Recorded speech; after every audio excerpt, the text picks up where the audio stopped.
হয়তো 10 টাকা দেন, নয়তো এই ভিডিওটা একটা শেয়ার করে দেন।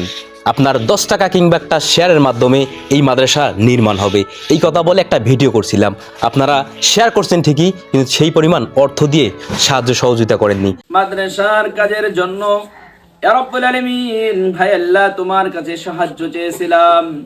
ইয়া রাব্বুল আলামিন, ভাই আল্লাহ সে অনুসুবাদে ভাই আল্লাহ দেশের বাহিরে এবং দেশের ভাই আল্লাহ লোকজনেরা যেভাবে আমাদেরকে সাহায্য করেছে, দান সদকা করেছে মাবুদ, ভাই আল্লাহ তোমার পাগল বান্দাদের দান সদকাকে তুমি কবুল করে নিন। আলহামদুলিল্লাহ, আপনারা যতটুকু সাহায্য সহযোগিতা করছেন, সর্বসাকুল্যে টাকা পাঠিয়েছেন 16,425 টাকা। আপনারা এই মাদ্রাসার জন্য দান করে যাবেন। দেখেন, এই মাদ্রাসার কিন্তু কাজ এখনো চলমান।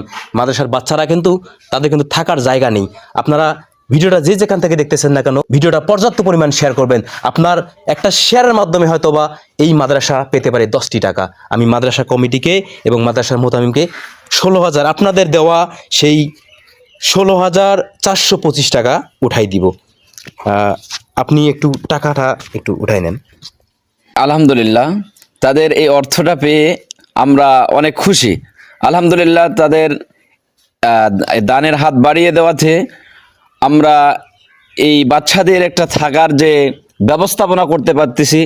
এজন্য আমরা আল্লাহর কাছে দোয়া করি যেন আল্লাহ তাআলা কবুল করে দান সদকাকে, এবং আল্লাহ তাআলা যে দানশীল ব্যক্তিদের পরিবার থেকে পিতা মাতা যাদের অন্ধকার কবরে চলে গেছে, আল্লাহ তাআলা এই দানকে কবুল করে জান্নাতুল ফেরদাউসে পরিণত করুক। আমি মনে করি যে বাংলাদেশের সব থেকে অবহেলিত একটা মাদ্রাসা।